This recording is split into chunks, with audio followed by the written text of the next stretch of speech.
ध्यायन्तो विषयानुपसाः संगस्तेषुपजायते संगस् संजायते कामात् क्रोधो विजायते। भगवान कहते हैं विषयों का चिंतन करने वाले पुरुष की उन विषयों में आसक्ति हो जाती है। आसक्ति से कामना उत्पन्न होती है और कामना पूर्ति में व्यवधान आने से क्रोध उत्पन्न होता है। क्रोध किससे जन्म लेता है? अब ये पूरा प्रश्न ये है, गौर से सुन लो। आदमी को क्रोध कहाँ से आता है? आज ये पूरा सूत्र भगवान ने दिया, पूरा 2 श्लोक है। 2 श्लोक जो है ये दूसरे अध्याय के भगवान ने इसी बात के लिए बताया है भी आदमी की बुद्धि भ्रष्ट क्यों होती है, आदमी का दिमाग खराब क्यों होता है, आदमी को क्रोध क्यों आता है। संघात संजायते कामात् क्रोधो विजायते। ठीक है, कहते हैं विषयों का चिंतन करने से पुरुष का विषयों में आसक्ति होती है। बीज जड़ क्या है? संसार में जो मोह होता है ना, जो लगाव होता है संसार में, जो हम फंसते हैं ना, उसका मूल जड़, उसका बीज, उसका कारण क्या है? भगवान कहते हैं संसार का चिंतन करना। मन में बार बार चिंतन। सत्संग से सुनते हो 2-4 घड़ी, कोई अच्छा पूजा पाठ करते हो 1-2 मिनट का, भगवान के मंदिर में जाते हो तो वहाँ भी रील संसार वाली चढ़ी होती है। पूजा के भगवान के सामने भी खड़े हो गए, पूजा थाली भी हाथ में है और फिर लेकिन ध्यान थाली हाथ में है, पूजा की सामग्री भी है लेकिन भगवान नहीं है दिमाग में। दिमाग में तो क्या है? घर में जो काम अधूरा पड़ा है, वो खेत का काम अधूरा पड़ा है, वो उधर सब पूजा भी हो रही है, बहुत सारी ऊपर हो रही है। मन का चिंतन संसार में चल रहा है। और भगवान कहते हैं कि हम जो हमारा विषयों में जो आसक्ति है, भोगों में जो आसक्ति है, उसका कारण है कि हम मन में बार सोचते क्या है? बार हम मन में भगवान की नहीं सोचते, बार हम भोगों की सोचते हैं, संसार की सोचते हैं। जो चीज़ हमें नहीं मिली बार उसका ध्यान करते हैं भी वो चीज़ कैसे मिलेगी। कोई भी चीज़ हो सकती है, खाने पीने की चीज़ हो सकती है, रहने की चीज़ हो सकती है, पहनने की चीज़ हो सकती है, हार श्रृंगार हो सकता है, कोई चीज़ हो सकती है कि जिसको जिसका शौक है, मन में जिसका। मान लो किसी को कुत्तों बिल्लों से भी प्यार है और किसी के यहाँ पर उसने सुंदर कुत्ता ही देख लिया, अब पूरी रात वो यही सोचता रहेगा ये कुत्ता के कब लाऊं तो मेरी पार पड़े हैं, अब उसमें लगा हुआ है। अच्छा, किसी को संगीत का शौक है, कोई आदमी जो है संगीत वो करना चाहता है तो अब वो ये सोचेगा ढोलक लेके आऊँ, बाजा लेके आऊँ, उसका दिमाग उसमें लगा है ना, क्यों? चिंतन उसमें कर रहा है, वो भगवान का नहीं कर रहा। और रास्ते से हमें चले जा रहे हैं, कोई हमको सुंदर चीज़ पसंद आ गई, अगर कोई आदमी है उसने सुंदर इस चेहरा देख लिया किसी महिला का, तो वो ये सोचे, उसका दिमाग उसी में घूम रहा है। और कोई अगर महिला है, उसको कोई अगर लड़के में दिमाग चला गया तो उसका चिंतन हो रहा है। ये चिंतन क्या करता है फिर? ये बांधता है। पहले हम सबसे पहले क्या करते हैं? पसंद करते हैं किसी चीज़ को हम पसंद कर लेते हैं, फिर हम उससे बंध जाते हैं, पसंद करके फिर बंध जाते हैं उससे। तो मेल जड़ बंधने का जो आसक्ति का जो कारण है वो है हमारा पसंद करके और उसी चिंतन में लग जाना। चिंतन तभी होता है जब हम किसी बात को देखा और हमारा उसके साथ में हमने उसको पसंद कर लिया। कोई चीज़ हो सकती है, ये तो मैंने थोड़ा सा आपको उदाहरण दिया है। बढ़िया, आपने भोजन देख लिया, भोजन देख कर मन में भोजन का ही चिंतन हो गया कि ये वहाँ पर भोजन बहुत अच्छा बनाया था, अब ऐसे ही भोजन बने। कुछ नहीं तो आपने कोई चादर देख ली, कोई सूट देख लिया, अब उस पर ही चिंतन हो गया। मतलब कोई चीज़ का चिंतन हो सकता है। चिंतन हमारा संसार का ही होता है। कहने का मतलब यही है कि चिंतन मूल जड़ यही है। हाँ, फिर वो क्या होता है कि पसंद आने से फिर अब हमारी समस्या पता है कहाँ हो जाती है? बीज तो था हमारा, मन उसमें लग जाना और उसका बार चिंतन होना, जो संसार का बीज तो ये है, पर हम बीज को नहीं काटते। बीज जब बड़ा हो जाता है तो फिर आसक्ति हो जाती है। आसक्ति के विघ्न पड़ने से क्या कह रहे हैं कि फिर आसक्ति से कामना उत्पन्न होती है। पहले चिंतन हुआ, फिर आसक्ति हुई, फिर कामना उत्पन्न हुई, मतलब चाहिए, मिलना ही चाहिए, ठीक है। उसके बाद में फिर कहते हैं फिर कामना पूर्ति में व्यवधान। उदाहरण सुन लो, जब काम पूरा नहीं होता व्यवधान। भगवान कहते हैं जब कोई काम की आपने इच्छा कर ली, भी ये काम मेरा होना ही चाहिए, मुझे ये मिलना ही चाहिए, और उसमें किसी ने बाधा डाल दी, तो फिर गुस्सा आएगा, क्या आएगा? फिर गुस्सा आएगा। कहते हैं क्रोध का कारण वो है। अब क्रोध कितने नंबर पर है? चौथे नंबर पर है। उस पेड़ का जो वृक्ष की जो जड़ है वो बीज तो है चिंतन, फिर उसमें से एक विषय रूपी तना उसमें निकल गया, उस तना से फिर एक शाखा निकली कामना की, आसक्ति की रे कामना की, और उसके ऊपर जो फिर फल आया 5वें नंबर पर वो आया क्रोध। और हम क्या चाह रहे हैं? क्रोध मिट जाए। हमारी समस्या क्या है? हम क्रोध मिटाना चाहते हैं, हम ऊपर से दरख्त को काटना चाहते हैं। अच्छा, किसी दरख्त को ऊपर से काटते रहो काटते रहो काटते रहो, वो हरा होता रहेगा। एक टानी काटोगे 4 टानियां और आएंगी। क्रोध कोई नहीं करना चाहता, क्रोध से सब परेशान होते हैं, इसलिए चाहते हैं क्रोध से छूट जाए पीछा। दूसरा तो होता है जो क्रोध करता है वो भी कहता है फिर बेफालतू क्रोध किया, छूट जाता है, ऐसे ही बोल दिया, खुद भी परेशान हुए, अगले को परेशान किया, ऐसा मन में सोच लिया। लेकिन क्रोध की जड़ जो है वो कहाँ, वहां तक आना पड़ेगा आपको। क्रोध की जड़ है विषयों का चिंतन। विषयों का चिंतन करके फिर विषयों में आसक्ति, लगाव, मोह, फिर उनकी कामना, और जब कामना में बाधा आएगी तो फिर हमको क्रोध आएगा। क्रोध आने का मेन कारण बताया भगवान ने। पूरा भगवान ने पूरे विज्ञान की तरह चल, एक एक बात पूरी वैज्ञानिक तरीके से बताते हैं। मतलब तीर में तुका नहीं, ऊपर ऐसी वैसी बातें नहीं है। ये गीता जो है ना बड़ी बड़ी मनोवैज्ञानिक है, मन के ऊपर बहुत बड़ा काम करती है। ये मन कैसे चलता है, मन की क्या गतिविधियाँ हैं, मन में कहाँ दिक्कत होती है, किस गड़बड़ी से क्या होता है, ये सारी चीज़ ये बताती है। तो हम लोग फिर वृक्ष काटना चाहते हैं, मुश्किल यही हो जाती है। हम ऊपर से टानी काटते हैं, पत्ते काटते हैं, छंगाई करते हैं, लेकिन जो काम करना चाहिए वो नहीं करते। हाँ, तो हमको क्या करना है? सबसे पहले हमारी जो कामना, इच्छा, जो चिंतन है, उस चिंतन को बदलना पड़ेगा। इसलिए बार बार जितने भी संत महापुरुष आप जिनकी बात सुनते हैं वो कहते हैं भगवान का स्मरण करो, भगवान का याद करो, भगवान का चिंतन करो। वो बार बार क्यों बोलते हैं? वो कहते हैं भी संसार का चिंतन छूट जाए, भगवान के चिंतन में लग जाए तो बात बन जाए। हैं? हम लोग संसार का चिंतन छोड़ते नहीं और भगवान का चिंतन आता नहीं है। भगवान का चिंतन करते करते, सत्य का चिंतन करते करते इधर वाली बीमारी हट जाती है, उधर काम शुरू हो जाए। जैसे ही अब जिसकी दृष्टि में, जिसके मन में परमात्मा के अलावा और कुछ नहीं है, बताओ उसको फिर संसारी कोई चीज़ मोहित करेगी? गौतम बुद्ध बैठे हुए थे, कहते हैं किस जगह पर, उनका क्यों भागवत जी में भी आप सुनते हो, भागवत जी में आप सुनते हो जब गोपियाँ स्नान कर रही थी तो वहाँ से सुखदेव जी निकल गए, तो गोपियों ने ना तो वस्त्र पहने, ना उनके द्वार पे अपने स्नान करती रहीं। और उसके बाद में उनके पिताजी आए वेद व्यास जी, तो जैसे ही उनको देखा तो गोपियाँ फटाफट निकल के वस्त्र पहन लिए। तो वेद व्यास जी ने कहा कि देखो मेरा बेटा जो जुआ था, जवान था, उससे तो आपको लोक लज्जा आई नहीं, तब तो ऐसे ही नहाती रही, अपने वस्त्र बदले नहीं, और मेरे को देखते ही आपने मैं तो बुढ़ा बाढ़ा हूँ और मेरे को देख के आपने वस्त्र पहन लिए। तो गोपियों ने कहा कि आपके बेटा सुखदेव जी को तो यही पता नहीं यहाँ पर कौन है, आदमी है कि पुरुष है कि नारा है कि न नारा, वो तो आपके ध्यान में जा रहा है, उनको तो किसी से लेना देना ही नहीं है। लेकिन आपको तो पता था कि गोपियाँ नहा रही है, इसलिए हमको शर्म लगी। ठीक है ना? जिसके अंदर से इच्छा ही खत्म हो गई, चाहे आदमी आओ, चाहे पुरुष आओ, चाहे कोई जाओ। आप बाजार में जाते हो ना, आप बाजार में जो चीज़ आपको खरीदना ही ना हो, फिर आप देखते हो कोई, जब आपको सब्जी नहीं खरीदनी होती ना, पूरी सब्जी मंडी से निकल जाते हो, सब्जी देखते ही नहीं हो। और जब सोना नहीं खरीदना होता तो पूरे बाजार से निकल जाते हैं, सोना ले लेते हैं, बैठ जी, तो सोना नहीं खरीदते। तो सोना जब जिस दिन खरीदने जाओगे उसी दिन दुकानें देखेंगी। ठीक है ना?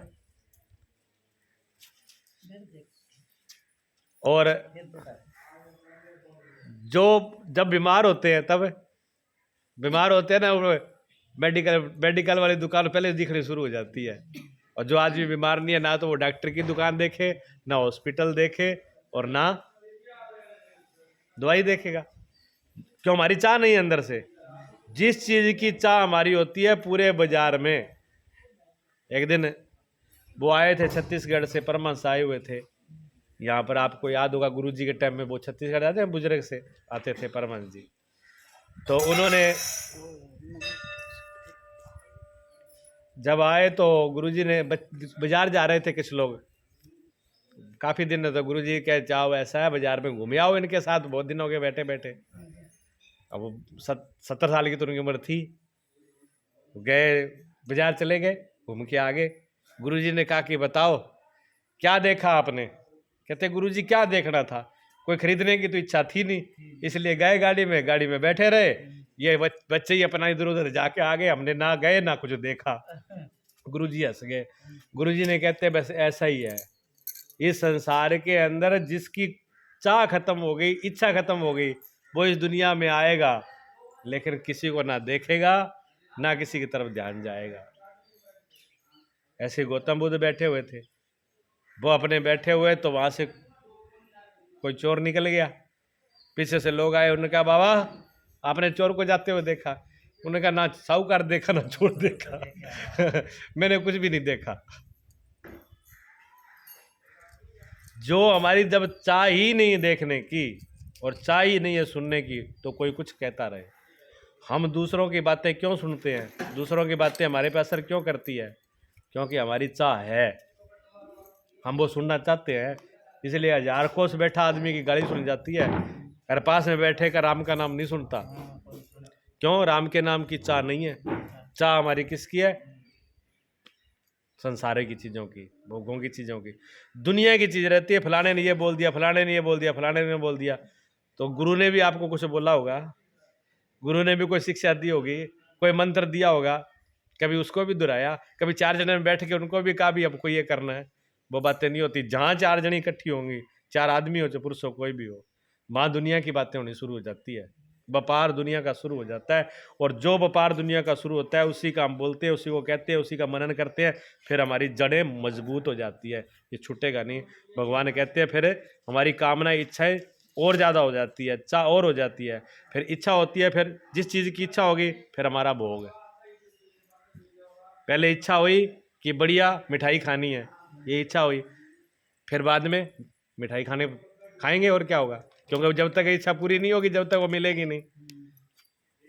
और जब वो चाह नहीं भी होती, चाह पूरी नहीं होती है, जिस जगह पर जो चीज़ हमें पानी है वो जब हमें नहीं मिलती, तो फिर हम क्या करते हैं?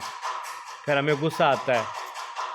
फिर हमारा सीधा पूरा का पूरा दोष किस पे जाता है कि मुझे ये मिल जाता है, इस आदमी ने वादा करी है, सारा गुस्सा उसी पे उतारे। मेरा काम बन जाता है, इसने बीच में आके टांग फंसाई। टांग फंसाने वाला फिर पत्थर जैसे। चाह तो नदी की तरह है, चाह की नदी ऐसे चलती है, और जो बाधा है वो पत्थर की तरह है। किसी ने भी बाधा डाल दी तो मिलना चाहिए। कोई भी चीज़ हो सकती है। किसी आदमी ने गाड़ी लेनी है, गाड़ी की चाह हुई, अब गाड़ी के उसने प्रयास किया, उसको मालूम पड़ा कि इस आदमी पे गाड़ी है, और तीसरे आदमी आया और उसने बीच में आके खरीद के ले गया। अब गुस्सा उसको आएगा, ये तो मैंने लेनी थी, बीच में आके इसने, अब उस गुस्सा आया ना, उस काम में बाधा आई तभी तो गुस्सा आया। तो हमारी कामना में बाधा, दूसरों को दोष मत दो, इन्होंने ऐसा किया, इन्होंने ऐसा किया, इसलिए मुझे गुस्सा आता है, गुस्सा आता है। ज़्यादा शाना बनते हैं हम लोग, क्यों अपना दोष को दूसरे पर डालते हैं? इसने इसे इसलिए ऐसा किया तब हमें क्रोध आया, उसके कारण हमारे खुद के हैं। हमने कुछ ना कुछ उसमें अपना चाह बना रखी है, कुछ ना कुछ हमने उसमें सोच रखा है अपना, वो हमारा कारण है। अगर बंधन, हमारे बंधन का कारण, भगवान कहते हैं हमारे बंधन का कारण अगर दूसरा ही है, तो दूसरा खुलेगा तो हम खुलेंगे, और दूसरा बांधेगा तो हम बंधे रहेंगे। तो फिर हम पशु हैं, इंसान नहीं है, और फिर कभी हम खुल नहीं पाएंगे, क्योंकि फिर तो हमारा मालिक दूसरा हो गया, हम तो फिर नौकर हैं। अब वो खोलेगा तो खुलेंगे, बंधेगा तो बंधे रहेंगे, तो फिर हमारा कल्याण कभी हो ही नहीं सकता। इसलिए पूरे जिम्मेवार हम ही हैं, कोई हमको बांधने वाला नहीं और कोई हमें खोलने वाला नहीं। जब हमारी चाह होगी खुलने की तब हम खुल जाएंगे, जब हमें बंधना तो बंध जाएंगे। बंधे ही हैं, बंधे ही चाह से, खुले भी चाह से, ये हमारे ऊपर है। भगवान को समझना पड़ेगा, वचनों को गहरे वचन है। ये तो ज्ञानियों के लिए, महापुरुषों के लिए आपका भाग्य है,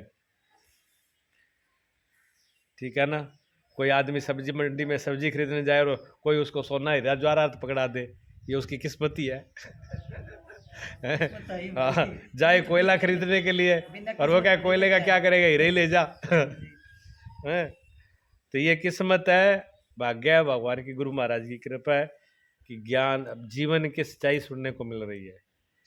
हो सकता है कि मन में थोड़ी घबराहट भी हो, बेचैनी हो। देखो दो ही बातें होंगी, सत्संग से दो बातों में एक बात होना जरूरी है। जहाँ तो सत्संग सुनकर हृदय बिल्कुल शांत हो जाए और जहाँ सत्संग सुन के हृदय बेचैन हो जाए, दोनों बातें सही है। दोनों में फायदा भी, दवाई दोनों में काम कर रही है। कई बार डॉक्टर दवाई देता है ना, वो कहता है घबराना मत, दर्द शरीर में थोड़ी बेचैनी भी होगी, दर्द भी होगा, है? तो समझो दवाई काम कर रही है। और कई दवाई दे दी कि बस दवाई लेते ही आराम से सो जाएगा, दिक्कत नहीं होगी, दवाई दोनों में काम कर रही है। इसलिए घबराने, अगर घबराहट भी हो रही है तो भी घबराओ मत, अरे खुशी मिल रही है तो फिर कोई बात ही नहीं, फिर कोई दिक्कत नहीं है। तो ये काम से ही शुरू होती है वासना। क्रोध जो है, क्रोध तभी आता है जब बाधा पड़ती है इच्छा में।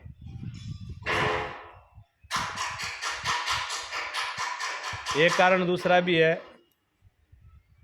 कि जिस चीज को हम चाह लें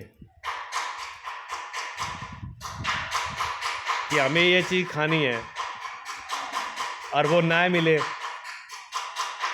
और भी ज़्यादा दूर हो जाए, और भी ज़्यादा कठिन हो जाए कि वो तो जी मिलती नहीं, और बहुत महंगी है, बहुत कीमत है उसकी, यहाँ से नहीं बहुत से दूर से आते, ये वो है, उसमें बहुत टाइम लगता है। फिर क्या होता है, फिर हमको और बेचैनी बढ़ती है। जब इतनी बढ़िया इतनी चीज़ें और फिर और नहीं मिल रही तो और इच्छा पैदा होती है, फिर बार बार पूरी ताकत लगाते हैं हम उस पर, ठीक है, क्या नहीं, उसमें और मोह पैदा हो जाता है।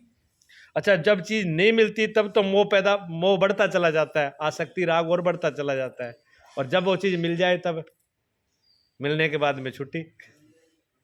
इसलिए जो हमें नहीं मिलता उनके प्रति हमारे कहते हैं दूर के ढोल सुहावने, आपकी भाषा में है दूर का ढोल सुहावना होते हैं। भी वो दूर है तभी तक अच्छा लग रहा है, जब पास में आ गया नहीं, पास में आने के बाद में फिर वो गुण गुण नहीं दिखते, फिर दूसरी दिखते हैं, फिर उसकी खड़काई आवाज ही आवाज सुनाई देती है फिर। तो जो चीज़ हमको नहीं मिली उसके लिए हम सोचते हैं कि पता नहीं इससे तो कितना सुख होगा, और जिनको मिल गई उनके वो सोचते हैं इससे तो मिला नहीं, कुछ नहीं, हाथ पल्ले कुछ नहीं पड़ा, सब बेकार हो गया। दुनिया के साधन जिन्होंने इकट्ठे कर लिए भोगों के, वो क्या सुखी हो गए, वो भी दुखी हैं। और जो गरीब आदमी है जो नहीं कर पाया, वो सोचता है कि ये चीज़ हमें मिल जाती तो हम भी राजा हो जाते। जो हो गया उससे पूछ तो लो पहले क्या हुआ है वो। आगे भगवान कहते हैं अगले श्लोक में, क्रोधात भवति सम्मोहा, सम्मोहात स्मृति विभ्रमः, स्मृतिर्भ्रंसाद बुद्धिनाशो, बुद्धि नाशात प्रणश्यति। कहते हैं फिर इसे क्या फायदा होगा, पहले तो चिंतन किया, ठीक है, चिंतन करके फिर उसमें आसक्ति आई, फिर कामना पैदा हुई, फिर उसको क्रोध आया, यहाँ तक तो पहुँच गया। भगवान कहते हैं इतने में नहीं सरता, आगे और होता है, और सुन लो भी, ये बीज, ये पेड़ बनता है तब तक क्या क्या हो जाता है, वो आपके साथ ही होता है।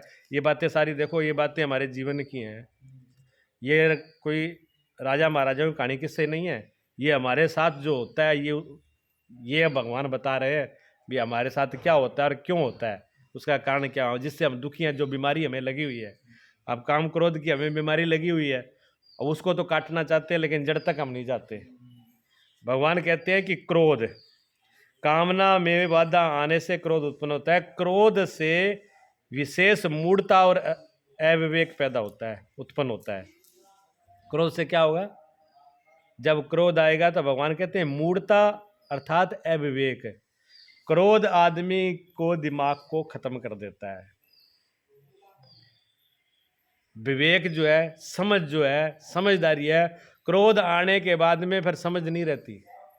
इसलिए जितने बुरे काम होते हैं आदमी गुस्से में आके करता है। किसी की हत्या करनी हो तो क्रोध में, गुस्से में हो तभी तो करता है। दूसरे क्यों गुस्से में आके खुद का शरीर नाश कर लेता है, खुद ही कर लेता है। अब माँ बाप का, अपने से बड़ों का सम्मान करना चाहिए, गाली गलौज नहीं करना चाहिए। जब वो शांत होते हैं, बिल्कुल बुद्धि ठिकाने होती है, तब तो ये बात दिमाग में रहती है और किसी भी माँ बाप का कोई अपमान नहीं करेगा। और जब गुस्सा आया तब कौन माँ और कौन बाप, फिर तो जो आएगा वो छंड देगा, जो आएगा मुंह से निकाल देगा। क्यों निकाल देगा? क्यों क्रोध ने उसकी बुद्धि को खत्म कर दिया, नष्ट कर दिया, समझ को, विवेक को विनाश कर दिया। वही बात कह रहे हैं, और ये होता नहीं है। भगवान की बातें सच्ची है कि गलत है? नहीं, गलत तो नहीं, बिल्कुल सच है ना। हाँ, भगवान कहते हैं बुद्धि खराब हो जाती है, नष्ट हो जाती है। उसके बाद में इतना ही नहीं है, फिर क्या कहते? क्रोधाद भवती सम्मोहा, सम्मोहात स्मृति भ्रम, कहते हैं नित्य अनित्य वस्तु का विचार भी नहीं रह जाता। इतनी बुद्धि खराब हो जाती है कि फिर यह भी पता नहीं रहता भी क्या सच है, क्या सच है, क्या झूठ है, क्या गलत है। और नित्य मैंने हमेशा, हमेशा रहने वाला क्या चीज़ है और मिटने वाली क्या चीज़ है, इनमें भी किसी में फर्क नहीं रह जाता। भगवान कहते हैं जब गुस्से के अंदर आकर के बुद्धि भ्रष्ट हो जाती है, फिर वो ये नहीं सोच पाता कि ये चीज़ को मिटने वाली है कि नहीं मिटने वाली, ये इस चीज़ को रखना है कि नहीं रखना। होता है, सबके साथ होता है। गुस्से में आकर के जो चीज़ कीमती से कीमती है, क्या उसको नहीं बिगाड़ देते? हाँ, ये तो बार की बात है। लेकिन भगवान क्या कह रहे हैं? कीमती क्या चीज़ है? कहते हैं कीमती, आपके पास सबसे बड़ी कीमती तो आपकी जो बुद्धि है, आपका जो विवेक है, जिससे आपको परमात्मा पद की प्राप्ति करनी है, जो आपकी यादाश्त है और जो आपका होना है, उसको भी नष्ट कर देता है ये। बार का हिसाब लगा लो कि एक बहुत बड़ा आदमी है, प्रतिष्ठित आदमी है, इज्जत है, मान है, सब कुछ है, और उसको एक मिनट का गुस्सा आया और 1 मिनट के गुस्से में उसने अपने किसी खास व्यक्ति को गोली मार दी। काम तो मिनट का ही था ना। अब मिनट के बाद में अब सब लोग क्या कहेंगे? देखो, ये समझदार था, इतना भला आदमी था, इतना दिमाग था, और इसका देखो दिमाग खराब हुआ है। इसको यही पता नहीं भी गोली मारी जाती कि नहीं, और किसको मारी जाती है, आपके खुद के परिवार कोई। तो ये क्या होता है? गुस्से में होता है। ये सारी चीज़ें किस में होती है? गुस्से में होती है। गुस्से में भगवान कहते हैं कि इतना बड़ा नुकसान कर लेता है कि अपना मान, सम्मान, इज्जत, परिवार, सब कुछ मिट्टी में मिला लेते हैं। इस बीज का कितना अच्छा, इसका बीज ध्यान रखना, ये गुस्सा कहाँ पहुंचा, कहाँ तक जाएगा। बीज क्या था? इस गुस्से का, इस विनाश का बीज क्या था? विषयों का चिंतन। याद रखा करो। हाँ, विषयों का चिंतन। जो चाह है, जो इच्छा है, जो हमारी कामना है, जो हमारे अंदर चाह है, चिंतन, काम है, वो करवाता है ये सब। हम चाहते हैं कि ऐसा होना चाहिए, वैसा नहीं होता। क्रोध तब आता है। क्रोध तो आगे की बात है। शुरुआत चाह से, स्मरण से ही हो जाती है। जो विषयों का स्मरण है, उसी से ही चाह शुरू हो जाती है। अर्थात विवेक, फिर क्या कहते हैं भगवान कि विवेक से स्मरण शक्ति भ्रमित हो जाती है, अविवेक से।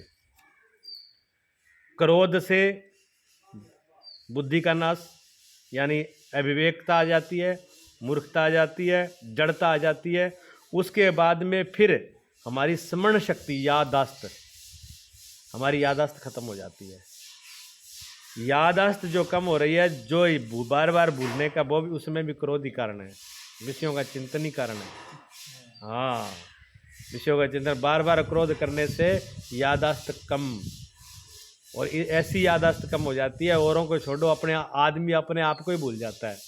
इंसान अपने आप के कर्तव्य को भूल जाता है कि मुझे क्या करना चाहिए, मैं कहाँ पर खड़ा हूँ, मेरा कर्तव्य क्या है, मेरा धर्म क्या है। आदमी अपनी धर्म नीति, क्रोध में आके अपनी धर्म, अपनी मर्यादा को भूल जाता है, नष्ट हो जाता है। होता है ऐसा, देखा नहीं? जैसे अर्जुन को हुआ, अर्जुन को हो गया मोह, अर्जुन को मोह हुआ तो बुद्धि भ्रष्ट होगी ना। अब बुद्धि भ्रष्ट आगे 18वें अध्याय में, लास्ट में 18वें अध्याय में अर्जुन कहेगा नष्टो मोह स्मृति लब्धा। हे केशव, मेरा मोह नष्ट हो गया, स्मृति, मुझे याद, मेरी बुद्धि ठीक हो गई, मैंने याद आ गया क्या करना है। अब आप मेरे को आज्ञा करो क्या करना है। जैसे कोई आदमी भूल जाए सब कुछ, क्या करे। इसी स्मृति भ्रमित होने से योग प्राण बुद्धि नष्ट हो जाती है, और बुद्धि के नाश होने से पुरुष अपने श्रेष्ठ से युक्त हो जाए। देख लो, विवेक नष्ट हुआ क्रोध से, क्रोध से विवेक नष्ट होने वाले, यादाश्त खत्म हुई, यादाश्त के बाद में बुद्धि कष्ट हुई। बुद्धि में और यादाश्त में फर्क है। बुद्धि अलग चीज है और यादाश्त अलग चीज है। बुद्धि यादाश्त है, बुद्धि तो यादाश्त तो ऐसे है जो चीज हमें मेमोरी की तरह याद की तरह, और बुद्धि उससे अलग। बुद्धि बड़ी चीज है, बुद्धि जो है उससे बड़ी है। याद तो कुछ चीजें हमें याद होती हैं, कुछ नहीं होती, लेकिन बुद्धि में तो बहुत बड़ी ताकत है ना। तो जब हमारी यादाश्तें खत्म होगी फिर हमारी बुद्धि खराब होगी। जब बुद्धि का नाश होगा फिर क्या होगा? कहते हैं बुद्धि के नाश होने पे पुरुष अपने श्रेय साधन से गिर जाता है। फिर जो उसको प्राप्त करना चाहिए, जहां पर वो खड़ा है, अपने आप पे से ही गिर जाएगा। फिर विनाश है इसका। यहां तक पहुंचता है। देख लो कितनी बातों में भिगा करके कहा भगवान ने। भी कहां से कहां तक आदमी पहुंच जाता है। क्रोध, बाधा आने से क्रोध उत्पन्न होता है। क्रोध से जो फिर मोह व्यक्ति, क्रोध ऊपर की शाखा है, उससे पहले नीचे क्या? आसक्ति, राग, मोह। मोह में आदमी अंधा हो जाता है ना। मोह में आदमी कितना अंधा हो जाता है। मोह में कुछ दिखाई नहीं देता। मोह ऐसा होता है कि मोह, और मोह कैसे भी हो, किसी भी हो सकता है मोह। मोह तो ये नहीं है कि सिर्फ बच्चों से ही हो, मोह धन से भी होता है, मोह पद से भी होता है। जिनका मोह पद से हो गया वो ये चाहते हैं कि मेरे जीते दिया कुर्सी छूटनी नहीं चाहिए, मरे बाद में भले छूट जाए, ठीक है ना। और जिसका पैसे से मोह है वो ये चाहता है कि जब तक बंद 1 रुपया खर्च होना नहीं चाहिए, मरे बाद में चाहे फिर वो कुछ भी होता रहे। हाँ, लेकिन जब तक जिंदा हूँ तब तक। एक बार एक बहुत धनी आदमी था, तो वो गांव में बीमारी फैल गई, जैसे अभी कोरोना फैली थी। कोरोना की तरह कोई बीमारी आ गई गांव में, तो लेकिन और लोगों के पास तो पैसा था नहीं, वो एक ही व्यक्ति के पास पैसा था। तो लोगों ने कहा भाई ये सब गांव के लोग मर रहे हैं, ये पैसे खत्म थोड़ा खर्च कर ले, इनका इलाज हो जाए, बच जाए लोग। जब लोग नहीं रहे पैसे क्या करेगा? उसे ना ना ना, लोग रहे जो ना रहे, पैसा बहुत मुश्किल से कमाया है, रुपया एक नहीं दूँ। उसने रुपया खर्च नहीं किया। करते करते क्या हुआ, फिर उसकी पत्नी बीमार होगी, उसी धनी आदमी की महामारी थी। अब पत्नी बीमार होगी, लोगों ने कहा भले मानस, अब तो पत्नी पर तो खर्च कर ले, लोगों पे तो नहीं किया, दूसरों पे तो नहीं किया, इनको दवाई डाले। उसने कहा पैसे धोखे कमाए जाते हैं, पत्नी क्या, पत्नी तो और आ जाएगी। पैसा होगा तो पत्नी तो और मिल जाएगी, पैसा थोड़ी मिलेगा बार बार। उसने भी पत्नी पर भी खर्च नहीं किया, ऐसा आदमी था। फिर करते करते आप ही बीमार हो गया। आप बीमार हो गया तो लोगों ने कहा चलो पत्नी और मिल जाएगी, तब तू तो दोबारा नहीं आएगा, ये पैसे कमाए अपने भी खर्च कर ले। उसने कहा तुम कमाल करते हो, पैसे कैसे खर्च कर लूँ? अब मर जाऊंगा तो मैं निर्धन होकर नहीं मरूंगा, फिर बेशक मर जाऊंगा पर धनी होके तो मरूंगा। जब तक पैसा मेरे सामने है मैं धनी तो हूँ, मैं धनी होके मरना चाहता हूँ, मैं कंगाल होके मरना नहीं चाहता। पैसे अपने पे भी खर्च नहीं किए। ऐसे होते हैं, ये मोह ऐसा है। मोह ऐसा मत कर देता है, किसी चीज को पकड़ ले छोड़ता नहीं है, चाहे खुद पूरा सब कुछ बर्बाद हो जाए। मोह, मोह जो है, मोह के बाद क्रोध तो ऊपर की बात है, काम मोह पर करना पड़ेगा, आसक्ति पर। मतलब हमें जो इलाज करना है ना, वो हमें क्रोध आ रहा है, क्रोध को मत रोको। क्रोध को आप रोकोगे, क्रोध नहीं रुकेगा। भगवान क्या रोकना पड़ेगा? जो हमारा राग है, मोह है, आसक्ति है, चिंतन है, वो रोकना पड़ेगा। क्रोध आएगा ही नहीं। अगर पकड़ नहीं रही तो क्रोध किस बात का है? अब धनी आदमी का अगर धन नष्ट हो गया तो क्रोध नहीं आएगा? क्रोध आएगा। पर धन में आसक्ति नहीं है, फिर तो कोई बात खत्म हो गई, फिर क्रोध आने वाला नहीं है। तो जिसका क्रोध है, स्मृति बुद्धि, जिसकी बुद्धि सही है, चिंतन नहीं है विषयों का, वो जैसा है वैसा ही देखेगा उसको। जो चीज़ जैसी है वैसी देखना। अगर उसमें मोह है, राग है, आसक्ति है, तो हम जैसी की जैसी चीज़ नहीं देखते। आदमी जो भ्रमित हो जाता है ना, फंस जाता है दुनिया में। हम लोग जो फंस रहे हैं ना संसार के अंदर, क्यों फंस रहे हैं? हम चीज़ों की वजह से नहीं फंस रहे। कोई आदमी कहता है कि मैं तो इस स्त्री ने मेरे को बर्बाद कर दिया, स्त्री कहती इस आदमी ने मुझे बर्बाद कर दिया। कोई कहता है मेरे भाई बंधु ने बर्बाद कर दिया। कोई किसी वस्तु और का नाम ले लेता है, इसने हमको बर्बाद कोई नहीं करता। हम खुद ही अपनी चाह से उस चीज को रंग पोत लेते हैं। जैसी चीज है वैसी रहने नहीं देते हम। जो चीज हम चाहिए वो चीज हमको अच्छी लगती है। आदमी आदमी तो एक जैसे ही होते हैं, लेकिन जिससे हमारा लगाव है वो आदमी हमको अच्छा लगेगा। और जिससे हमारी दुश्मनी है, अगर कोई नाम भी ले लेना कि तो फलाना का नाम मत लेना, मेरे आंखें देखने अच्छा लगता है वो, मैं आंखों से देखना भी नहीं चाहता। क्यों? अब ये बात देखो, आदमी तो आदमी है, उसी एक आदमी से एक आदमी बहुत प्यार कर रहा है, उसको अच्छा लग रहा है, एक नफरत कर रहा है, उसको बुरा लग रहा है। आदमी तो आदमी है। ऐसे ही एक ही चीज है। एक फल है, एक आदमी को फल बहुत प्रिय है, वो नाम लेते कहते हैं बड़ा जी कर रहा है, मुंह में पानी आ गया, अभी चाहिए। और एक आदमी को वो बिल्कुल पसंद नहीं है, वो कहे क्या मुंह में पानी आ गया, वो कोई फल है क्या, खाने की चीज है वो, क्या है उसमें, कुछ नहीं है। अब उसके लिए वो कुछ भी नहीं है। बात किस पे है? चाह पर, इच्छा पर। अगर हमारी इच्छा है तो वो अच्छी लग रही है, इच्छा नहीं है तो कुछ भी अच्छी नहीं लग रही। तो जो हमारी बुद्धिमत्ता है, जो हमारी आदत है, उसको ख़त्म कर दी जाती है। ये जो मोह है ये बुद्धि को नष्ट करता है। बुद्धि बहुत बड़ी चीज़ है, वस्तुएं बहुत छोटी चीज़ें हैं। हमने इन वस्तुओं में, इस संसार की चीज़ों में जिनकी कोई कीमत नहीं है, उसमें अपने आप को बेच डाला उस धनी की तरह। उस धनी ने ठीकरे इकट्ठे कर करके अपने आप को भी नष्ट कर दिया। अब वो ठीकरे क्या काम आए बताओ? जो हरी बीमारी में उसको पहले तो कमाने में उसको खर्च किया, फिर वैसे खर्च हो गया और अपने ऊपर काम ही नहीं ले पाया, तो क्या हुआ उसका? कुछ नहीं बना ना। हाँ, उससे कुछ भी नहीं बनता।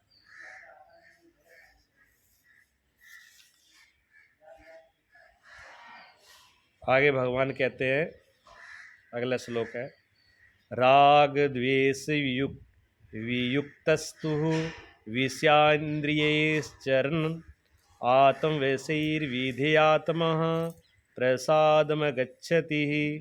आत्मा की विधि को प्राप्त प्रत्यक्ष दर्शी पुरुष का राग द्वेष से रहित वश में की हुई अपनी इंद्रियों द्वारा विषयांचरित विषयों में विचरता हुआ भी अंतःकरण की निर्मलता को प्राप्त होता है। वह अपनी भाव दृष्टि में रहता है।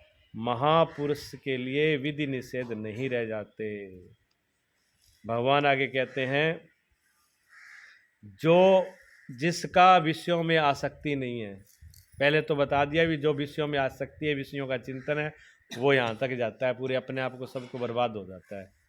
ठीक है।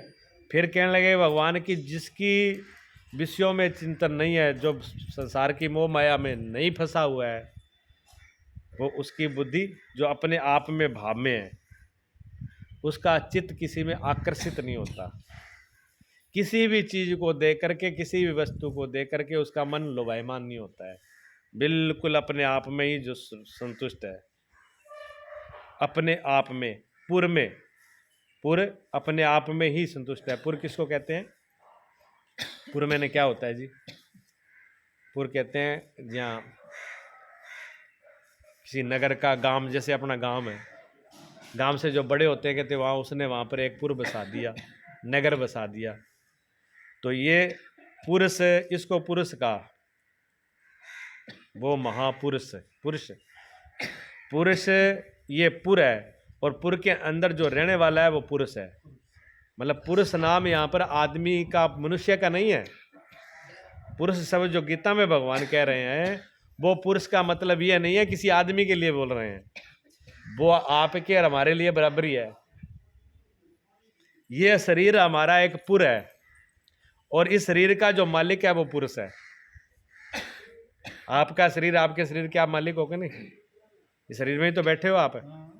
अगर ये शरीर नहीं होगा तो आप कहाँ बैठोगे? पता नहीं चलेगा कहाँ चले गए। अच्छा, फिर कोई ये कहे कि एक पुर में तो बहुत बड़ी आबादी होती है, बहुत बड़ी आबादी होती है, बहुत बड़ी आबादी हो तब उसको पुर बोला जाता है। तो इसमें भी ये एक शरीर को ही कैसे पुर बोल दिया जाएगा? तो इसकी भी आबादी बहुत बड़ी है, इसकी आबादी भी बहुत बड़ी है, 7 करोड़, 7 करोड़, इसकी भी 7 करोड़। इसके अंदर जीवाणु, इसके अंदर जो जीवाणु है ना, जो सेल है जिससे ये शरीर बना है, जैसे एक कमरा बनता है उसमें 2000 5000 ईंट लग गई, इसमें जो इंटें लगी हुई हैं, जो सेल लगे हुए, जो जीवाणु लगे हैं, वो 7 करोड़ है। आई समझे? अब 7 करोड़ जिसमें जीव बैठे हो, वो आबादी छोटी है कि बड़ी है? पूर बहुत बड़ा है ये, है 7 करोड़ आबादी का पूर बड़ा है। अब कोई कहेगा जी इसमें तो बहुत छोटे छोटे हैं जीव, वो दिखाई भी नहीं देते, वो तो बड़े बड़े हैं। तो हम क्या बड़े हैं? हमसे बड़ा तो ऊंट का बैल है, वो उनका शरीर हमसे बड़ा है, और बैल से बढ़ेगा ऊंट का है, ऊंट से बड़े हाथी का है, और हाथी से बड़े पहाड़ है, और पहाड़ से भी बड़े आगे धरती के सामने पहाड़ क्या चीज़ है? धरती के सामने पहाड़ कोई है बड़ी चीज़? और इस धरती से बड़े भी ग्रह हैं। कौन से ग्रह हैं? सूर्य कितना बड़ा है? बहुत बड़ा है ना। इस धरती से बड़ा सूर्य, सूर्य से बड़े भी चांद, चांद से बड़े भी कितने तारे हैं। तो ऐसे तो बहुत कुछ बड़ा है, लेकिन देखने में इतने इतने लगते हैं। तारा कितना लगता है? तारा इतना लगता है ना, छोटा छोटा, लेकिन धरती से कई हजार गुना बड़े हैं वो, हिसाब लगा लो। तो भगवान की दृष्टि में कोई तो छोटा बड़ा सब बराबर ही है। यहाँ पे ये पुर है, इस पुर का जो मालिक है इस शरीर का, उसको पुरुष कहते हैं। वो पुरुष अपने आप में ही जब संतुष्ट स्थिर हो जाता है, किसी की ओर आकर्षित नहीं होता, किसी की तरह भाषता नहीं है, तो फिर उसकी बुद्धि क्या होती है? ठहर जाती है। अंतःकरण की निर्मलता को प्राप्त होता है, वह अपनी भाव दृष्टि में रहता है। जिसकी अंतःकरण की निर्मलता आ जाती है वो अपनी भाव दृष्टि। अभी अपने भाव कहाँ है? हम कहते हैं भाव भाव भाव, भाव तो हमारे बिखरे रहते हैं। भाव तो एक ही होता है, वो एक जैसा ही रहता है, बदलता नहीं। और अंतःकरण की निर्मलता, अंतःकरण की निर्मलता का क्या मतलब है?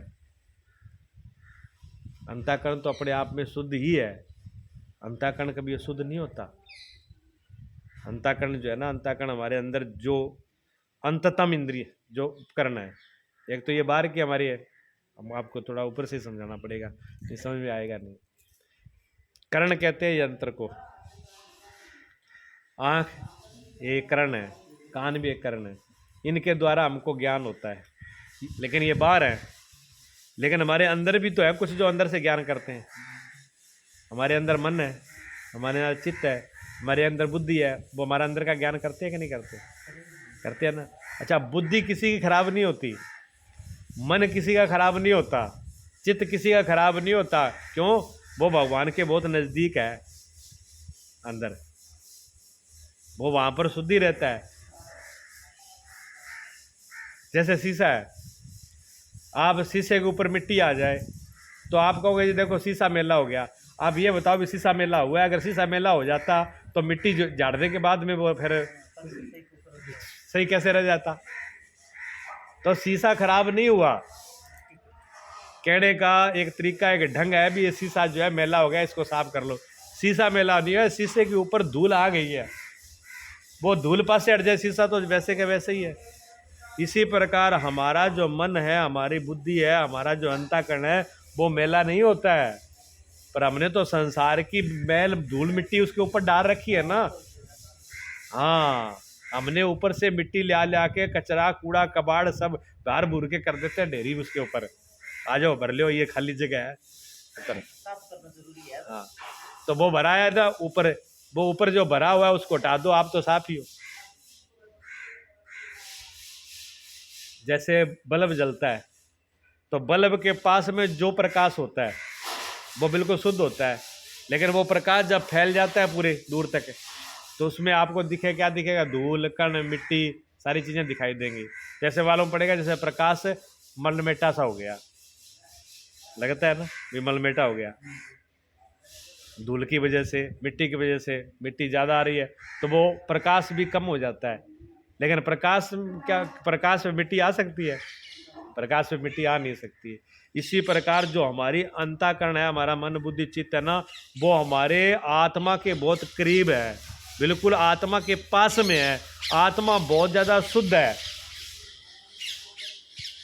इसलिए किसी की बुद्धि पर कितने पत्थर पड़ जाए तब भी ज्ञान रहता है उसको। चाहे कितने ही बुद्धि पर पत्थर डाल लो, कितने ही मन पे पर्दा आ जाए, फिर भी अंदर रहते। एक आदमी कितना ही दुष्ट हो जाए, कितना भी बुरा हो जाए, कितना भी पापी हो जाए, फिर भी क्या वो फिर सही सही नहीं हो सकता?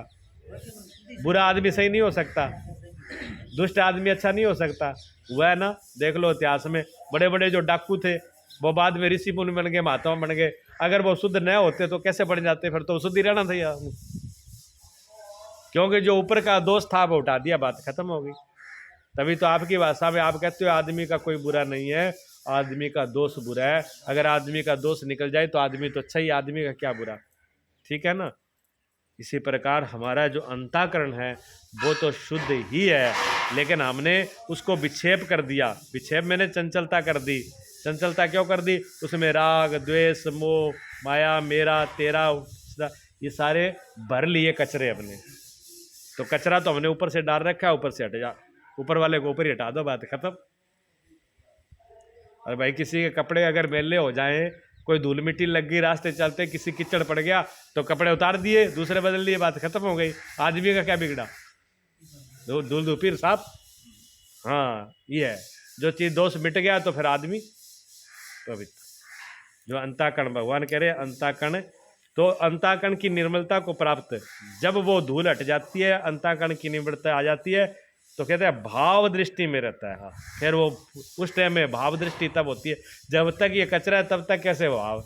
तब तक तो भाव सारे हमने अपने अपने बना रखे हैं, किसी का भाव किसी में, किसी का भाव किसी में, किसी में भाव किसी में, क्योंकि सब ने रंग ऊपर ले डाल रखे हैं। और जिस दिन अंदर से सब निकाल दिया फिर तो शुद्ध अपने आप ही रह जाएगा। कहते हैं फिर उसको महापुरुष के लिए विधि निषेध नहीं रह जाते, उसके लिए कहीं शुभ नहीं रहता जिससे वह बचाव करे, और कोई अशुभ नहीं रहता जिसकी वो कामना करे।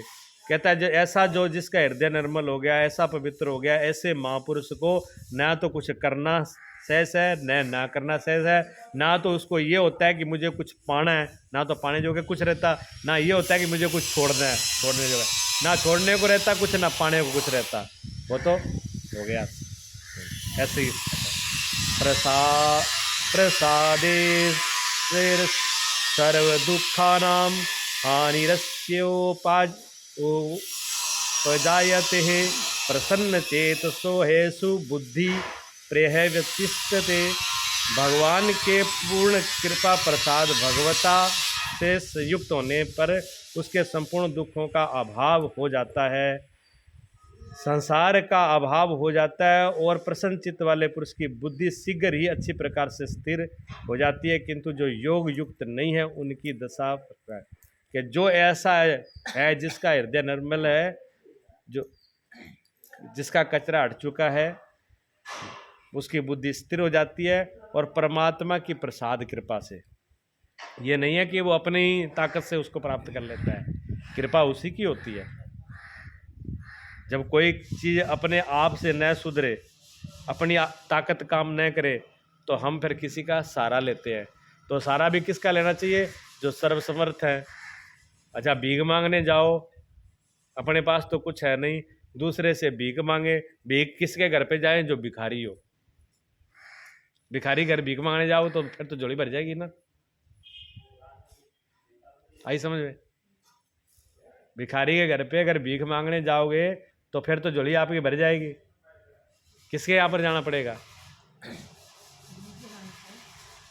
जिसके पास हो, राजा के पास जाना पड़ेगा, जिसके पास हो उसके पास जाना पड़ेगा, ठीक है ना। भिखारी के पास नहीं। आपकी झोली, आप झोलियाँ लेके जाते हो भिखारियों के यहाँ पर, मांगते भी हो हमारी पूर्ति हो जाए, लेकिन किससे? संसार से।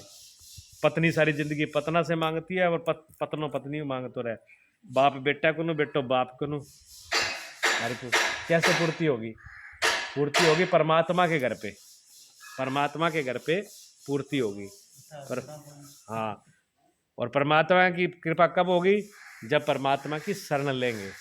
इसलिए अगर हमारे दोष हमसे नहीं छूटे जा रहे, अगर हमारे दोषों में कोई दिक्कत है, अगर वो दोष पूर्ण हमसे छूट नहीं रहे हैं, तो क्या कह रहे हैं? परमात्मा की शरण लेना। जब परमात्मा की शरण ले लेते हैं कि प्रभु आप ही मेरा बेड़ा पार लगाओगे, तो कहते हैं उनकी कृपा से बड़े से बड़ा दोष छूट करके पार हो जाते हैं। बिना कृपा पर। अगर उसने कहा कि मैं छुड़ा लूँगा तो खुद तो छुड़ा पाएगा नहीं, अहंकार और मजबूत कर लेगा। और थोड़ा बहुत कोई गुण आ ही गया तो फिर मैं झंडा लेके घूमेगा, मैंने ऐसे कर दिया, मैंने ऐसे कर दिया, तो ना विनाश हो तो भी विनाश हो जाएगा। ठीक है ना। कहते हैं योग साधन से रहित पुरुष के अंतःकरण में निष्काम कर्म युक्त बुद्धि नहीं होती। उस अयुक्त के अंतःकरण में भाव भी नहीं होता। भावना रहित पुरुष को शांति कहाँ और अशांत पुरुष को सुख कहाँ। देखिए, जिसकी बुद्धि अंतःकरण शुद्ध नहीं है ने, जिसकी चाह खत्म नहीं हो गई, जिनकी इच्छा खत्म नहीं हो गई, जो वासना से छूटा नहीं है, कहते हैं वो अयुक्त पुरुष है। अयुक्त शब्द का मतलब होता है बिखर जाना, अलग अलग हो जाना, टूट जाना। एक तो संयुक्त होता है जुड़ना, एक हो जाना, और अयुक्त होता है अलग अलग हो जाना। अब कोई चीज़ अलग अलग हो जाए, गुलाब की पंखड़ी ले लो आप, अब गुलाब की पंखड़ियों को अलग अलग खिला दो आप, फिर वो बढ़िया लगेगा, सुंदर लगेगा। फिर सुंदरता तो खो गई उसकी, चली गई। जब वो गुलाब भी सुंदर कब लगता है, जब वो एक होता है।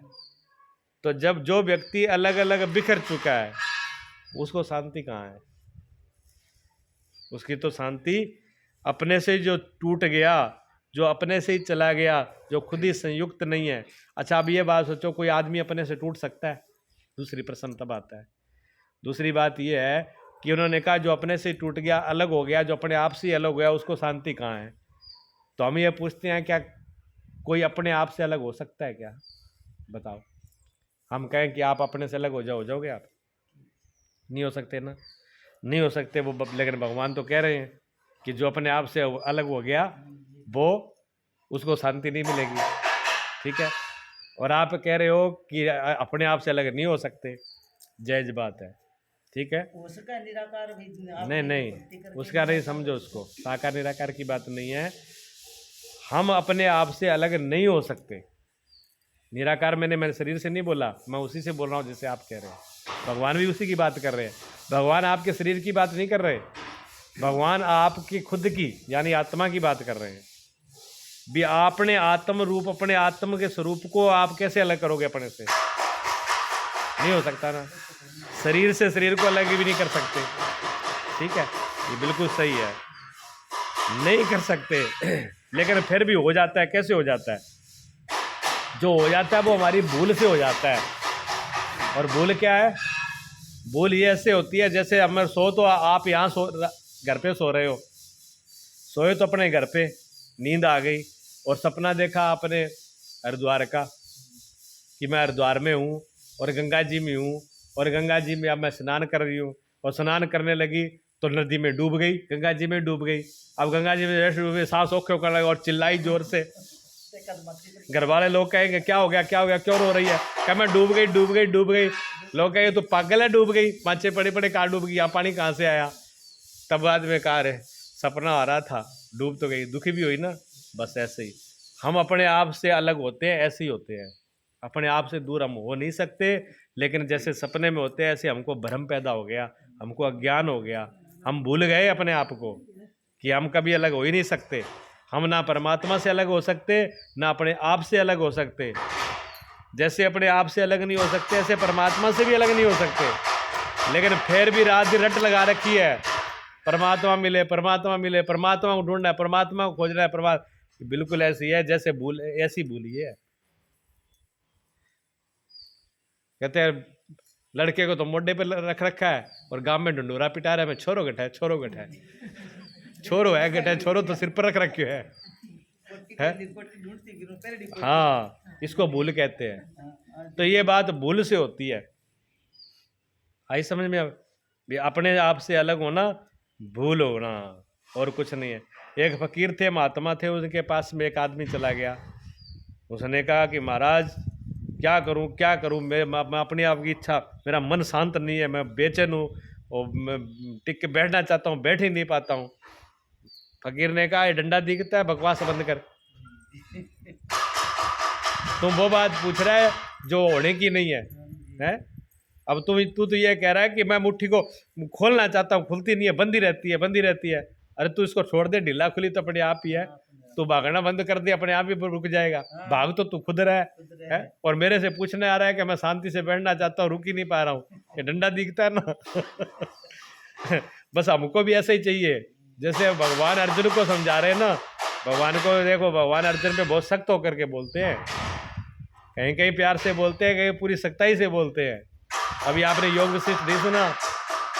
योग वशिष्ठ जो भगवान राम को उनके गुरु वशिष्ठ जी जब ज्ञान सुनाते हैं, वो योग वशिष्ठ है, मेरे पास रखा है यहाँ। उसमें भगवान राम को वशिष्ठ जी पता है क्या कहते हैं? ए मूर्ख राम, तेरे को अक्ल बिल्कुल नहीं है, ऐसे बोलते हैं सीधा। हाँ, दुनिया के लिए वो भगवान होंगे, राम होंगे, बहुत बड़े होंगे, लेकिन गुरु के सामने बस सीधी ऐसी बोली जाती है। ऐसे भगवान अर्जुन को भी जैसा जैसा अर्जुन को बोल रहे हैं, तो नपुंसक है, कैसी बातें कर रहा है, फिर की मूर्खों जैसी बातें कर रहा है। भगवान ऐसे ऐसे शब्द बोलेंगे, अब जिसके सुनने की छाती नहीं है उनके लिए ब्रह्म ज्ञान भी नहीं है। फकीर ने कहा डंडा दिख रहा है, अभी दिमाग में आ जाएगी तुझे क्या करना है, 1 मिनट में जग करके बैठ जाएगा। आप अपने बच्चों को नहीं कह देते ना जग करे, अगर ना चेक करके बैठे तो डांट देते हो, केवल डांटने से काम चलता है। अज्ञानता को जो है वो ऐसे नहीं मिटती है। आगे भगवान कह रहे हैं, जल में नाव को जिस प्रकार वायु हरण करके गंतव्य से दूर कर देती है, ठीक वैसे ही विषयों में विचरण करती हुई इंद्रियां, जिस इंद्रिय के साथ मन रहता है, वह एक ही इंद्रिय उस अयुक्त पुरुष की बुद्धि को हर ले जाती है। बताइए। अतः योग का आचरण अनिवार्य है, क्रियात्मक आचरण। भगवान फिर कह रहे हैं कि जैसे समुद्र के अंदर नाव चले, अब नाव जानी तो लेके तो इधर जानी है, और हवा जोर से, हवा की आंधी आई और नाव को तो उल्टा के कहीं ले गई। अंधेरी का जो जोर से हवा का बुल्ला आया और नाव जानी इधर थी, नाव वहाँ पहुंची दूसरे किनारे। इसी प्रकार हमारी इंद्रियों को मन जो है एक एक इंद्रिय के साथ कहीं के मारे कहीं चला जाता है। एक आंख भी एक इंद्रिय है, कान भी एक इंद्रिय है, जिह्वा भी एक इंद्रिय है, ठीक है, नासिका भी एक इंद्रिय है। ऐसी हमारी इंद्रियां एक एक मन में, बस ठीक वैसे विषयों में विचरण करती हुई इंद्रियां, ये इंद्रियां तो विषयों में विचरण कर रही है। इंद्रियां कहाँ घूम रही है? विषयों में। विषय मैंने आंख देखने में खुश है, कान सुनने में खुश है, जीभ खाने पीने में टेस्ट में खुश है, और जो मन जिस इंद्रिय के साथ लग जाता है बस उसी के साथ भाग जाता है, जबरदस्ती है, हरण हो जाता है। तो मन को इंद्रियां हर के ले जाती है। इसलिए कहा इंद्रियों का दूसरा नाम क्या है? गो मैंने इंद्रिय होती है, गो मैंने इंद्रिय होती है। गो कह दो, इंद्रिय कह दो, ये शास्त्रों के शब्द हैं। गो मैंने इंद्रिय होती है। तो कहते हैं जो भगवान की जो गोपी बन गई, गोपी मैंने गो मैंने इंद्री मैंने जो पी गई, इंद्रियां अपने आप में ही जो पी गई, मस्त हो गई, पी गई, सारे विषयों को अपने अंदर ही पी, अपने आप में ही समा गई। तो कहते हैं वो भगवान के भक्त हो जाते हैं। इसलिए गोपी उनको बोला। गोपी नाम किसी स्त्री का, पुरुष लड़कियों का नाम गोपी नहीं है। हाँ, जिसकी इंद्रियां भगवान में ही रम गई हों, भगवान के प्रेम में ही रम गई हो, विषयों का रस जिनका खत्म हो गया हो और भगवान का रस जिसमें लग गया हो, वो गोपी है, उसी का नाम गोपी है, ठीक है, उसी गोपी कहते हैं। तस्माद्यस्य महाबाहो निगृहीतानि सर्वशः इंद्रियाणि इंद्रियार्थस्य तस्य है प्रज्ञा प्रतिष्ठितः।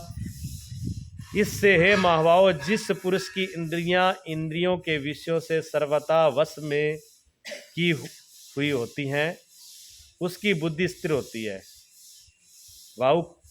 बाहु कार्य क्षेत्र का प्रतीक है।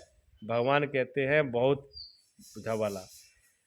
वे बिना हाथ पैर के सर्वत्र कार्य करते हैं, उनमें जो प्रवेश पाता है या जो उसी भगवता की ओर अग्रसर है, वही महाबाहु है। महाबाहु कहते हैं बलवान। श्री कृष्ण और अर्जुन दोनों महाबाहु के आगे माँ वो कहते हैं बहुत बड़े बलवान श्रेष्ठ। कहते हैं जिस पुरुष की इंद्रियों के विषयों से सर्वथा बस में हुई है, जिसकी इंद्रियां बस में हो गई, विषयों में विचरण नहीं करती। जैसे मान लो आपके पास 5 गौएं हैं और 5 गौएं जो है वो आपके बस आपके कंट्रोल में है, तो आप जहाँ चाहोगे वहाँ उनको बांध के रखोगे। और 5 गौएं किसी भी लगाम नहीं है और उनको खुली छोड़ दी, फिर क्या होगा? फिर एक किधर जाएगी, एक किधर जाएगी, चारों तरफ से बिखर जाएंगी। इसी प्रकार हमारी इंद्रियां अगर बिखरी हुई हैं तो हम शांति पाते नहीं है, हमारी बुद्धि शांत होगी नहीं। लेकिन जब हमारी बुद्धियाँ विषयों से हटकर वश में है हमारे, और जहाँ लगाते हैं वहाँ लगती हैं, तो बुद्धि स्थिर हो जाती है, बुद्धि शांत हो जाती है, बुद्धि रुक जाती है। फिर वो महाबली है। महाबली क्यों है? क्योंकि उसके बस में है, वो जैसा करता है वैसा होता है। अगर कोई चीज़ आपके बस में ना हो, आपके कहने में ना चले, तो फिर आपकी ताकत तो नहीं रही ना, फिर तो अगले की ताकत हो गई। अगर इंद्रियां हमारे बस में नहीं है, इंद्रियां हमारी अपनी मर्जी से चलती है, तो फिर हमारे बस में कहाँ, फिर तो हम निर्बल ही है। और जिसके इंद्रियां मन बस में है वो फिर प्रबल है, फिर तो वो जो चाहे वो करे, जहाँ बिठाए बैठे, जहाँ चलाए चले। अगर इंद्रियों का आदेश दे भी आपको ये देखना तो देखे, नहीं देखना देखे। अब तो ऐसा नहीं होता, अब तो इंद्रियां हमको कहती है चाल देखना है मुझे, तो कान कहता है चाल मुझे तो सुनना है, जीभ कहती है मुझे तो टेस्ट लेना है, चाल वहाँ पे। अब तो हम उनके पीछे चलते हैं, तो हम तो नौकर है, वो मालिक है। हाँ, मालिक हमको बनना है, और जो मालिक बन गया भगवान कहते हैं वो ही बली है, वो ताकतवर है। आगे या निशा सर्वभूतानाम तस्याम जागृति संयमी, यश्याम जागृति भूतानि सा निशाह पश्यंतो मुने। ये श्लोक बहुत प्रसिद्ध है, बहुत बोला जाता है। ये श्लोक है जो है ना, प्रसिद्ध श्लोक है। ये बहुत सत्संग होती है, बड़े बड़े महात्माओं में चर्चा चलती है, तो इस श्लोक को बोलते हैं। इस श्लोक का अर्थ सुनिए आप। इस श्लोक में क्या कह रहे हैं? कहते संपूर्ण भूत प्राणियों के लिए वह परमात्मा रात्रि के तुल्य है, क्योंकि वह दिखाई नहीं देता, न विचार करी का कर्म करता है। सीधा देखो, पहले तो सीधा इसका अर्थ ये है कि जब सब लोग, संसार के लोग, जब सब लोग सो जाते हैं तो संयमी और योगी तब भी जागता है। तो बहुत से लोग तो अर्थ ये करते हैं कि जब संसार का लोग सो जाए, नहीं, जब योगी जो है आपको आसन लगा करके और ध्यान लगाते हैं, बैठते हैं, पूरी रात जगते रहे। अगर योगी पूरी रात और पूरे दिन जगता रहेगा तो पागल नहीं हो जाएगा? ये उसका अर्थ नहीं है कि वो जगता ही रहता है, लेकिन फिर भी योग जगता है। भगवान कहते हैं संयमी पुरुष बड़ी प्रकार से योगी पुरुष है, वो जगता है। जिसमें पूरा संसार सो जाता है, योगी उसमें भी जगता है। तो एक अर्थ तो ये है, पहली बात सुन लो, कि पूरी दुनिया जो है मोह की निंद्रा में, अज्ञान की निंद्रा में, काम क्रोध की निंद्रा में, विषय में सो रही है।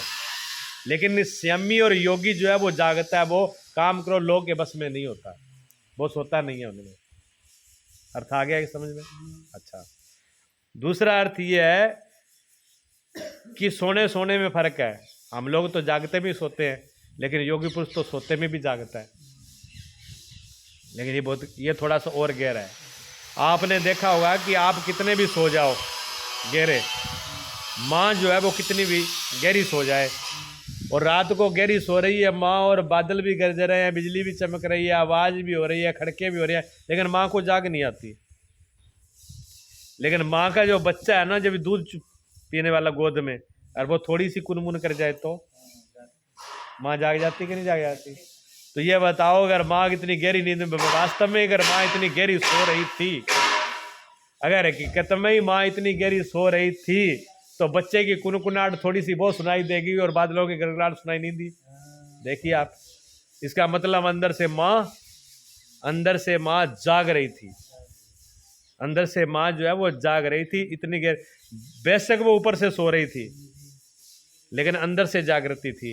इसी प्रकार ऊपर से बहुत से महापुरुष जो हैं वो ऊपर से तो देखने में लगते हैं कि जाग रहे हैं, सो रहे हैं, लेकिन अंदर की जागृति है, अंदर से जागते रहते हैं। आपने गुरुजी, अब हम तो गुरुजी के पास में रहे हैं रात दिन, गुरुजी के पास रात दिन रहे हैं तो गुरुजी का सोना कैसे होता था, पता ही नहीं लगता था कब जग रहे कब सो रहे। 1 मिनट में तो ऐसे मालूम पड़ता है कि बहुत जोर से बड़ी गहरी नींद में सो रहे हैं, और दूसरे मिनट में खड़े होते, और 2 मिनट बाद फिर देखते कि फिर नींद आ रही है, फिर खड़े होते। उनका तो ऐसे सिस्टम ये पता नहीं लगता कब सो रहे कब जग रहे। अच्छा, एक बात ये, दूसरी बात ये है कि अंदर से इतना था, गुरुजी अगर मान लो ऐसे सीधे सो गए और एक लात पे एक लात रख के सो रहे हैं तो पूरी रात ऐसे ही सोते रहते। ये नहीं कि सोए यहाँ पर और सोए वहाँ मिले, करवटें नहीं बदलती। जब चित शांत होता है और अंदर से जब जागृति आ जाती है तो फिर करवटें नहीं बदलती हैं, यहाँ गए वहाँ गए, यहाँ गए वहाँ गए नहीं, फिर जैसे सो गए वैसे वैसे ही। वो चाहेंगे तो करवट बदलेगी, नहीं तो बदलेगी नहीं। और इतना ही नहीं है, जब कोई संयमी आदमी है, पहली बात तो उसको सपना आएगा नहीं। अगर वो चाहे तो सपना आए, और चाहे तो सपने को नहीं लेना तो सपने को भी रोक देते हैं अंदर से। ये जागना है। और एक जागना किससे है? ज्ञान से। ज्ञान का भी जागना होता है। आपने मूर्तियां देखी होंगी, फोटोआं देखी होंगी गुरुओं की, महापुरुषों की। बैठो, आप 10 मिनट बैठना पड़ेगा आपको। हाँ, नमोनारायण। आसन दे दो, आसन दो इनको बैठने के लिए। नहीं, यहीं बैठ जाओ, आप आसन ले लीजिए। तो एक जो है महापुरुषों की फोटो देखी है आपने, तो उन फोटो में क्या होता है? उनके पीछे एक प्रकाश होता है। फोटो में प्रकाश देखा है ना आपने? फोटो में प्रकाश होता है। क्या प्रकाश होता है?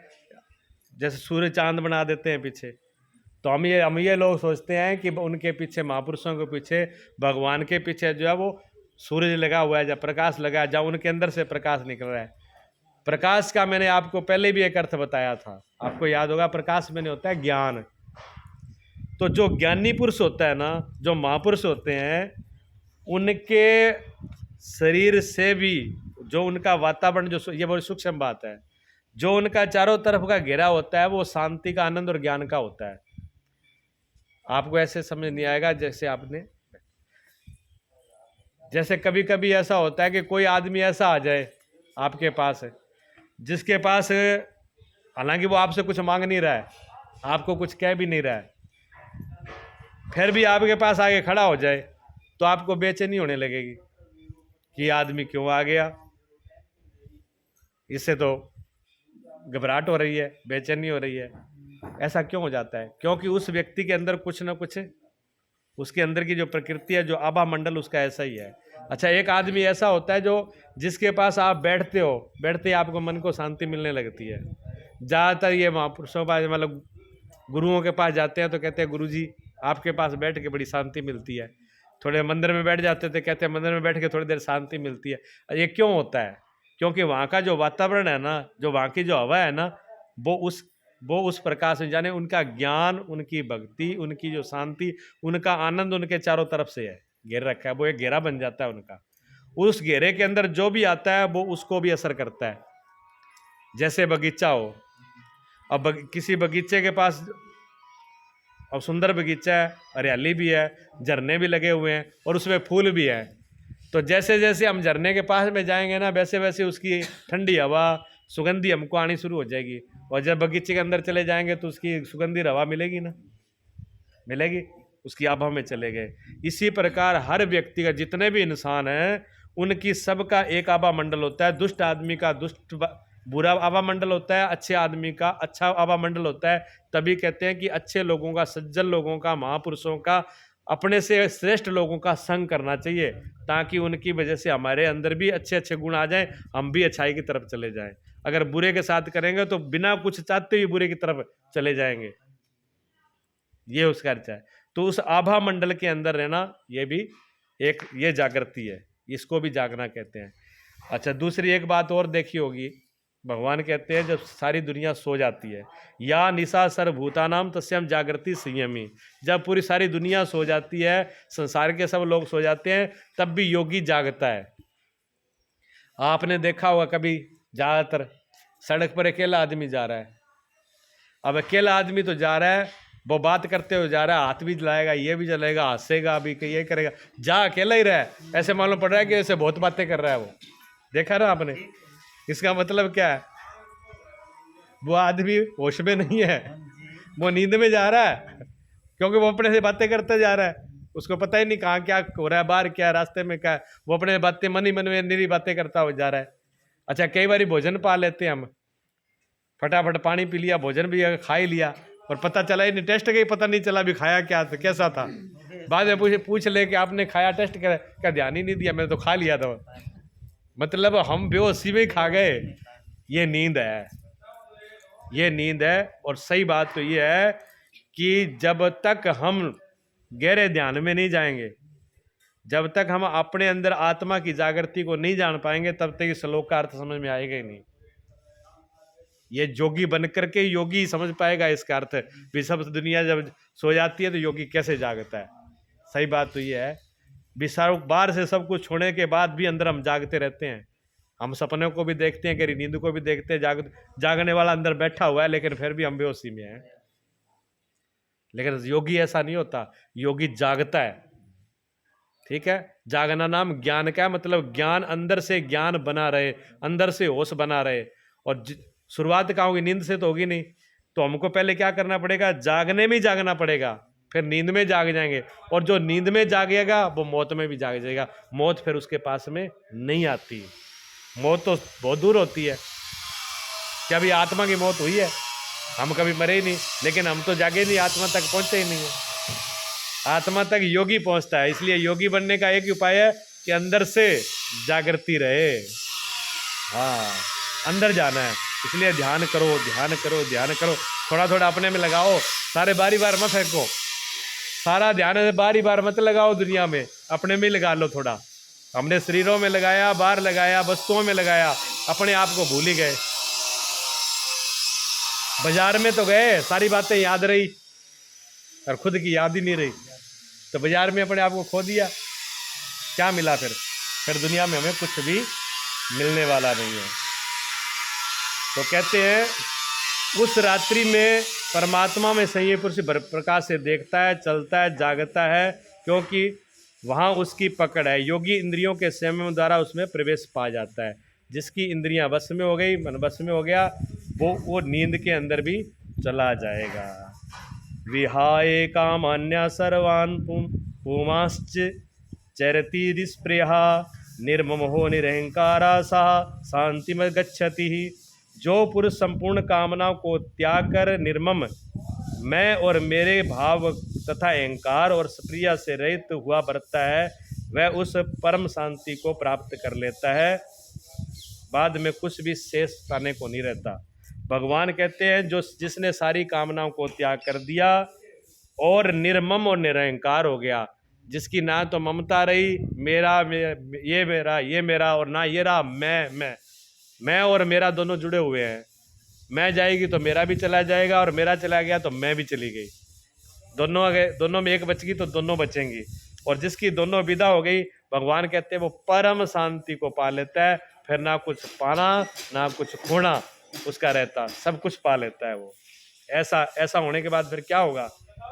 भगवान राष्ट्र में कहते हैं ऐसा ब्राह्मी स्थिति पार्थ नयनम प्राप्य विमुह्यति स्थिति वास्यमान कालेपि ब्रह्म निर्वाण मृच्छति। कहते हैं पार्थ उपयुक्त स्थिति ब्रह्म को प्राप्त हुए पुरुष की स्थिति है। समुद्रवत उस महापुरुष में विषय नदियों की तरह समा जाते हैं। कि ये जो अवस्था है ना, शांति की अवस्था, ये ब्रह्म ज्ञानी महापुरुष की है। जो ब्रह्म ज्ञानी महापुरुष है उसकी ऐसी अवस्था है जो इतना शांत हो गया। और फिर क्या होता है उसके अंदर? कहते हैं जैसे समुद्र है ना, समुद्र में चारों दिशाओं से आकर के नदियां समुद्र में आ जाती है, तो समुद्र में हलचल नहीं मचती। समुद्र अपने आप में जैसा का तैसा बिल्कुल शांत रहता है।